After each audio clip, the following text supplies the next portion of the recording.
दाजुभाइ दिदीबहिनीहरू विश्वभरिबाट नेपालभरिबाट हेर्नुहोस्, अहिले म राजविराजको नेता चौकको छेउमा एउटा यहाँ मुढा बालेको रहेछ। त्यो मुढामा चाहिँ आगो तापिरहेको छु र यो मुढा हेर्दाखेरि मलाई मेरो बाल्यकालको सम्झना आएको छ।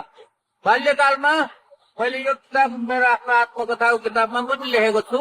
बाल्यकालमा म सुरुमा बाजेसँग बस्थेँ, बाजे बितेपछि म चाहिँ आफै एक्लै गोठमा चाहिँ बाल्यकाल बिताएको हो र गोठमा बस्दाखेरि यस्तै मुढोमा गोठको बिचमा यस्तै एउटा मुढो हुन्थ्यो, मुढोमा चाहिँ आगो हुन्थ्यो, त्यही आगोमा चाहिँ हामी बस्थ्यौं र यो यस्तो मुढोमा आगो राख्नुको मुख्य कारण के हो भने यसमा चाहिँ दिनभरि रातभरि सधैँ नै आगो बसिरहन्छ, किनभने उति बेला चाहिँ सलाई लाइटर भन्ने कुराहरू त्यति हुँदैन थियो।